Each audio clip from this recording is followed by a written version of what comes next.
नमस्ते। आज की मनुस्मृति की कक्षा में आप सबका स्वागत है। तो अभी हम जो चतुर्थ अध्याय कर रहे थे, तो इसमें हमने जो अंतिम श्लोक किया था वो क्या था? चपलता का त्याग। ना पाणिपाद चपलो ना नेत्र चपलो अनिरुजः ना स्याद्वा कच्चपलश्चैव ना परद्रोह कर्मधिः। मनुष्य हाथ पैरों से चंचल ना हो, नेत्रों से चंचल ना हो, कुटिलता रहित रहे और इसी प्रकार वाणी से चंचल ना हो और ईर्ष्या व द्वेष भाव से दूसरों का काम बिगाड़ने या हानि में मन लगाने वाला ना हो। ये श्लोक हम लोगों ने किया था। इसका अनुशीलन देखते हैं। अंगों की चंचलता, अशिष्ट व्यवहार, ठीक है, जो व्यवहार हमको दूसरों के साथ नहीं करना चाहिए, ऐसे व्यवहार, अप्रौढ़ता और अजितेंद्रियता की सूचक है। ठीक है, जो हमारा चंचल व्यवहार है वो क्या बताता है? हमारा इमेच्योरिटी, है ना। और क्या बता रहा है कि हमारा खुद पे जो सेल्फ कंट्रोल है वो बहुत ही कम है, वो ये चीज़ें बताता है। ठीक है, अंगों की चंचलता। दूसरा क्या बताता है?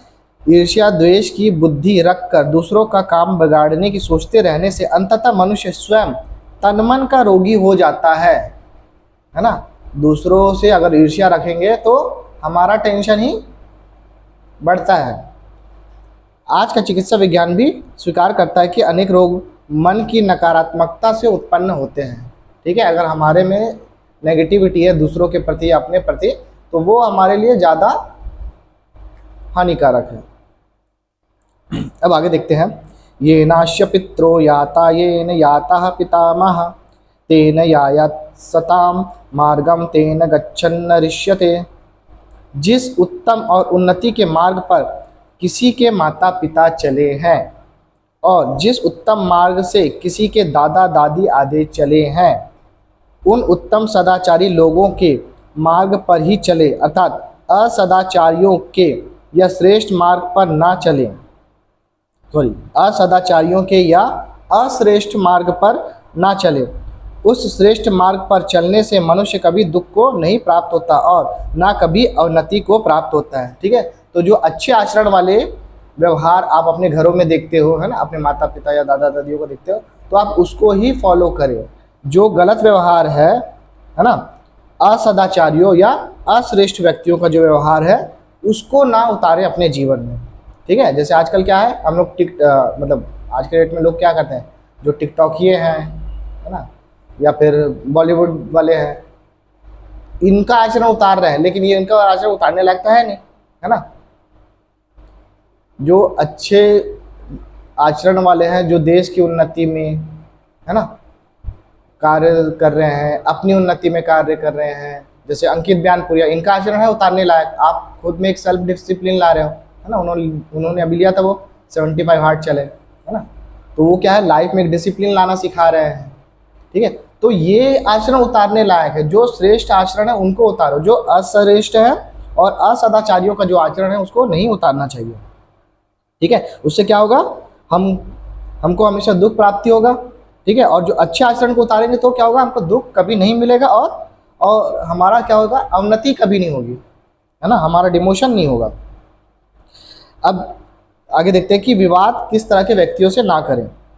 ऋत्विक पुरोहिताचार्ये मार्तुल्य तिथि संसृतः बालक वृद्धातुर वैद्य जाति संबंधी बांधवे मातृपितृभ्यां यामे भ्राता पुत्रेण भार्यया दुहित्रा दास वर्गेण विवादम ना समाचरेत।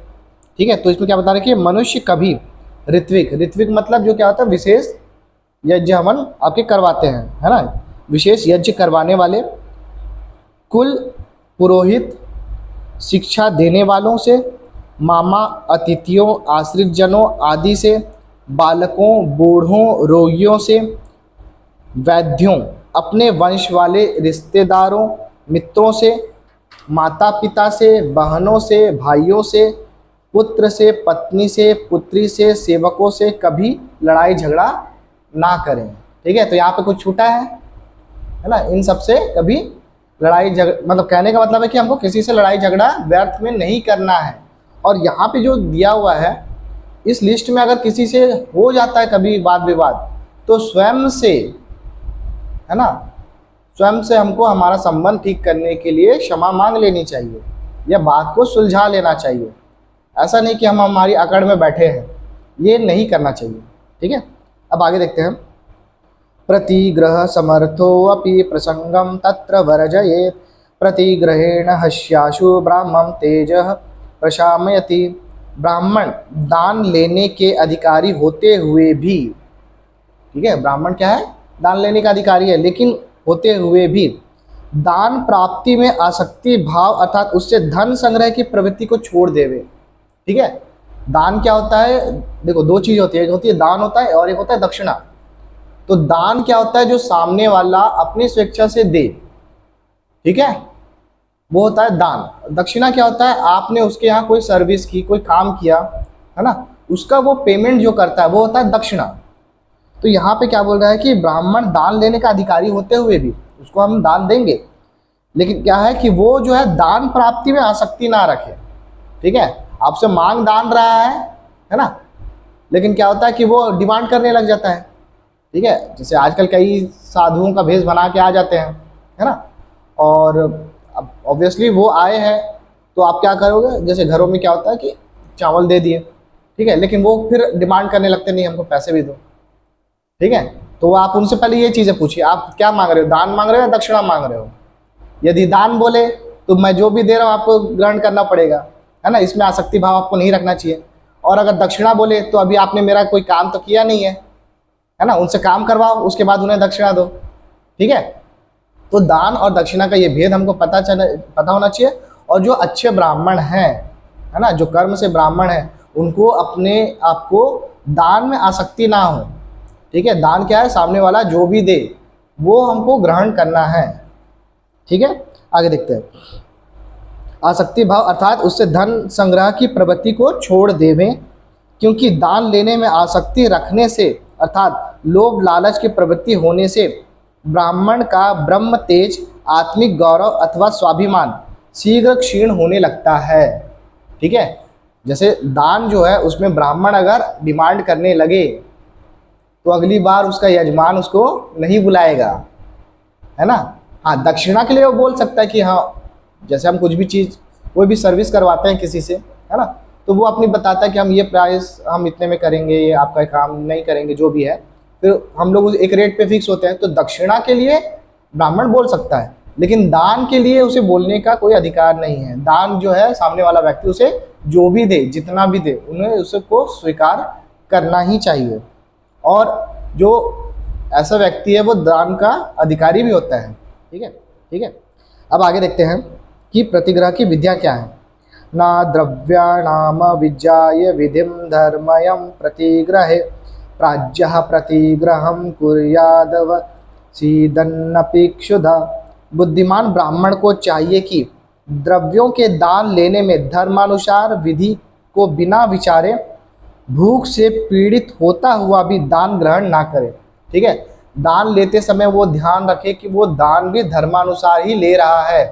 ठीक है, वो जो ले रहा है क्या वो दान में दे जाने वाली वस्तु है भी या नहीं भी, है ना, देने वाला जो व्यक्ति है वो दान देने योग्य व्यक्ति है भी या नहीं भी, इन चीज़ों का, क्योंकि क्या है अभी आगे देखेंगे हम लोग कि जो दान देने वाला व्यक्ति है वो धार्मिक होना चाहिए, है ना। तो दान लेने का, जो दान दे रहा है वो व्यक्ति हमको दान देने का अधिकारी है भी या नहीं, ये भी देखना पड़ेगा। और हम जो दान ले रहे हैं, ठीक है, हम उस दान के योग्य हैं या नहीं, ये भी उसको देखना पड़ेगा। और जो वस्तु दान में ले रहे हैं क्या वो दान में देने योग्य वस्तु है भी या नहीं। ठीक है, अब आगे देखते हैं।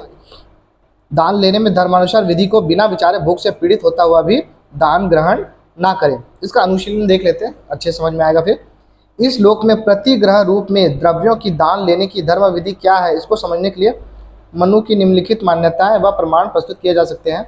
वेदाध्ययन अध्यापन, ठीक है, क्या है, वेदाध्ययन अध्यापन, यजन याजन यज्ञ करना करवाना में निरंतर रत व्यक्ति को ही दान लेने का अधिकार दिया है। ठीक है, मतलब जो वेद पढ़ रहा है, पढ़ा रहा है, ठीक है, मतलब शिक्षा ग्रहण कर भी रहा है, करवा भी रहा है, या दोनों काम कर रहा है, या दोनों में से कोई एक काम कर रहा है। फिर क्या है, जो यज्ञ कर रहा है, करवा रहा है, ठीक है, को ही दान लेने का अधिकार है। तो दान लेने वाला ये चीज़ें अपने में देखे कि ये चीज़ें वो कर रहा है कि नहीं कर रहा है। फिर क्या है, दान लेने के वे ही अधिकारी है जो इन कार्यों को धर्म मानकर निरंतर करते हैं। फिर आगे देखते हैं, इस प्रकार धर्म विधि का एक भाग यह है कि अधिकारी ही दान ले। ठीक है, मतलब जो दान लेने का अधिकारी है वही दान ले सकता है। फिर आगे देखते हैं, उपयुक्त कार्यों में तल्लीन ना रहने वाले व्यक्ति, जो ये कार्य नहीं करते हैं, वेद को एक बार पढ़कर उसका अभ्यास मनन ना करने वाले व्यक्ति, एक बार पढ़ लिए फिर उसका कभी उपयोग नहीं कर रहे हैं, ना करने वाले व्यक्ति, अतपस्वी। ठीक है, जो तपस्वी नहीं है, जैसे एक पुराणों में एक आते हैं ना दुर्वासा ऋषि, वो हमेशा श्राप देते घूमते हैं। तो ये पता नहीं, ये कैरेक्टर मुझे थोड़ा सा बाद में काल्पनिक बनाया गया है ऐसा लगता है, क्योंकि जो तपस्वी होगा वो अपनी तपस्या से की हुई शक्ति को इतनी जल्दी यूं ही बांटते नहीं फिरेगा, है ना। तो ऐसे लोग, ठीक है, अतपस्वी, स्वभाव से छली कपटी आदि दान लेने के अनाधिकारी हैं। ठीक है, जो छली कपटी हैं वैसे लोग, अतपस्वी लोग, है ना, और वेद का अभ्यास ना करने वाले लोग, ये सब दान लेने के अनाधिकारी हैं। अनाधिकारी को दिया गया दान निष्फल होता है और लेने वाले पापी होते हैं। ठीक है, अच्छा, अनाधिकारी को दिया गया दान निष्फल होता है। ठीक है, ऐसे लोगों को अगर हम दान देंगे तो वो निष्फल होगा और जो लेने वाला है वो पापी होगा। ठीक है, इसलिए आपके दरवाजे में कोई भी आ जाता है तो आप हर एक को दान ना दें। ठीक है, एक तो जो भूख से पीड़ित है उसको दे, और आजकल कुछ चादरें फैला के आ जाते हैं, तो ऐसे लोगों को ना दे, क्योंकि वो, आप देख लो, वो ना वेदों का अध्ययन करता है, ना करवाता है ना, ना यज्ञ तप करता है, और भूख से पीड़ित तो वो बिल्कुल नहीं है ना। तो ऐसे लोगों को दान ना दे। अधर्मी और और एक क्या है, अधर्मी और वेद यज्ञ आदि से हीन व्यक्ति, अधर्मी। ठीक है, कई लोग साधु बन के आ जाते हैं, वो गांजा पी रहे हैं, कई तो ऐसे भी आते हैं कि उनके मुंह से शराब की बदबू आ रही है, ऐसे लोग भी दान मांगने आ जाते हैं। तो ऐसे लोगों को नहीं देना चाहिए। आप उनका वाणी से भी सत्कार ना करें, उन्हें सीधा भगा दें। ठीक है, क्योंकि आप दान जो दे रहे हो, आप किसी को भी दान दे रहे हो, वो धर्म में लग नहीं रहा है तो आप अधर्म ही कर रहे हो। अगर आपका दिया हुआ पैसा, धर्म अनुसार कमाया हुआ पैसा अधर्म के लिए दान दिया गया है, तो वो अधर्म आपके में जुड़ेगा। ठीक है, तो आप जो दान दे रहे हो तो आप देखो कि जो लेने वाला व्यक्ति है वो धार्मिक है या नहीं, और जो धार्मिक व्यक्ति दान ले रहा है वो ये देखे कि देने वाला व्यक्ति धार्मिक है या नहीं। ठीक है, यज्ञ आदि से हीन व्यक्तियों से दान नहीं लेना चाहिए। मनु द्वारा भक्ष्य रूप में विहित पदार्थ दान में ग्राह्य है। ठीक है, मतलब जो हमारे भक्ष्य के लिए है, मतलब खाने के लिए है, ऐसी चीज़ें दान में ले सकते हैं। निषिद्ध अभक्ष्य मांस तामसिक आदि पदार्थ अग्राह्य है। ठीक है, जो हमको, मतलब सनातन में जो चीज़ें खाने के लिए मना की गई हैं, ऐसी चीज़ें हम दान में नहीं ले सकते। ठीक है, तो यदि कोई दान में आपको मांस मदिरा का डिमांड कर दे, वैसे तो कोई अच्छे ब्राह्मण कभी करते नहीं है। ठीक है, ब्राह्मण कभी करते ही नहीं है, लेकिन कई लोग क्या होता है, ब्राह्मणों का भेष बदल कर आ जाते हैं और ऐसी चीज़ें डिमांड करते, तो उनको वाणी से भी सत्कार नहीं करना है। और सांसारिक विषयों में फंसाने वाले पदार्थ भी अग्राह्य हैं। भोग विलास की जो वस्तु है वो भी ग्रहण नहीं करना है दान स्वरूप। ठीक है, क्या ले सकते हैं आप, पहनने के लिए जो कपड़ा अगर आपके पास नहीं है तभी ले।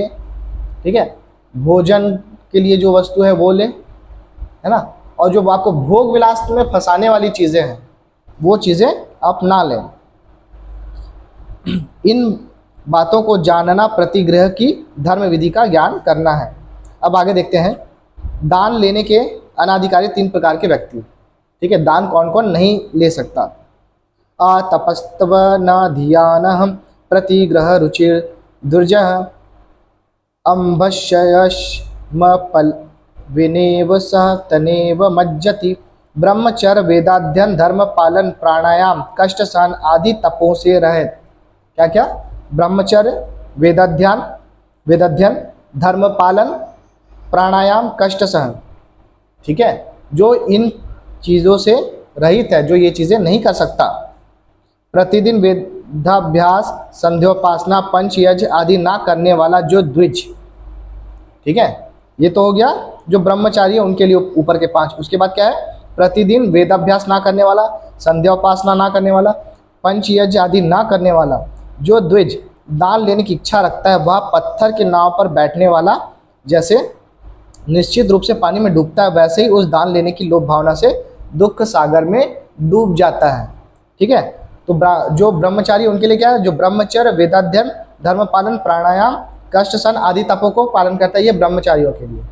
और फिर क्या है? द्विज के लिए जो प्रतिदिन वेदाभ्यास, संध्योपासना, पंचयज्ञ आदि नहीं करता, उनके लिए। तो ये लोग जो द्विज हैं ये 3 चीज़ें नहीं कर रहे हैं, वेदाभ्यास, संध्योपासना, पंचयज्ञ। और जो ब्रह्मचारी ब्रह्मचर्य, वेदाध्ययन, धर्म पालन, प्राणायाम, कष्ट सहन, ये चीज़ें नहीं कर रहे हैं, ये दान लेने के अधिकारी नहीं है। इसका ऋषि आप देखते हैं। एक ब्रह्मचर्य, सत्य भाषण आदि तप रहित, दूसरा बिना पढ़ा हुआ, तीसरा अत्यंत सुखार्थ दूसरों से दान लेने वाला। ये तीनों पत्थर की नौका से समुद्र में तैरने के समान है, अपने दुष्ट कर्मों से के साथ ही दुख सागर में डूबते हैं। आगे देखते हैं। ना वर्यापि प्रचक्षेत वैडाल व्रतिके द्विज, ना बकव्रतिके विप्रे, ना वेद विधि धर्म्यवित्त। धर्म को जानने वाले व्यक्ति को चाहिए कि वैडाल व्रतिक मतलब बिल्ली जैसे कपटी स्वभाव वाले को, बकव्रतिक मतलब जो धोखेबाज है, ऐसे स्वभाव वाले ब्राह्मण को, ठीक है, जो ऐसा ब्राह्मण हो जिस वैडाल वृत्तिक हो, बकवृत्तिक हो, और वेद को ना जानने पढ़ने वाले ब्राह्मण को जल भी ना दे। ठीक है, जो मैं पहले बता रहा था, ब्राह्मणों का वेश बदल के आ गए, लेकिन ये सारी चीज़ें नहीं कर रहे हैं। उनको क्या करना है? जल भी ना दे, मतलब पानी भी ना दे। अभी आगे से हो सकता है एक आध श्लोक मिल जाए जहाँ पे वाणी से भी सत्कार ना करें, तो जल भी ना दे। अन्य दान दक्षिणा देने का तो प्रश्न ही नहीं उठता। ठीक है, आप दान लेने के अधिकारी बनो तभी आपको दान मिलेगा। वेदाभ्यास करो, है ना, यज्ञ याजन कराओ, तब आप दान लेने के अधिकारी हो। अब आगे देखते हैं। त्रिष्वपयतेशे दत्तम हि विधिना पर्याजितं धनम, दातुर्भवत्येनर्थाय परत्रादातुरेव च। धर्म के अनुसार संचित किया हुआ धन भी वैडाल वृत्तिक, बक वृत्तिक और अवेद वित्त, इन तीनों को दिया हुआ निश्चय ही दान दाता के लिए और दान लेने वाले के लिए।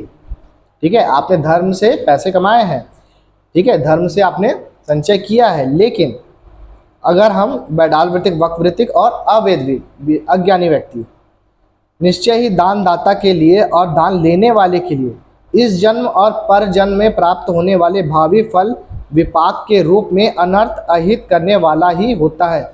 उसका फल अच्छा नहीं होता है। किसके लिए? दोनों के लिए, देने वाले के लिए भी और लेने वाले के लिए भी। इसलिए आज की डेट में आप जब कभी भी दान करो तो ये देख कर देखो, देख कर ही दान करना कि सामने वाला दान लेने योग्य है भी या नहीं, हम किस अर्थ में दे रहे हैं दान। ठीक है, आगे देखते हैं। यथा प्लविनोपलेन निमज्जतयुदके तरण, तथा निमज्जतो अधस्ता जयो दात्र प्रतीक्षको। जैसे पत्थर की नौका से जल में तैरने वाला मनुष्य अवश्य डूबता है, उसी प्रकार दान विधि के अज्ञानी दाता और दान ग्रहीता अधोगति रूप दुख सागर में डूब जाते हैं। ठीक है, जो दान की विधि है उसका अज्ञानी, देने वाला भी और लेने वाला भी, दोनों ही दुख सागर में डूबते हैं। तो आज हम लोग इसको यहीं पर समाप्त करते हैं। यदि आपको कोई प्रश्न हो तो आप कमेंट बॉक्स पे लिखें, अपने सुझाव साझा करें। चलो आज समाप्त करते हैं।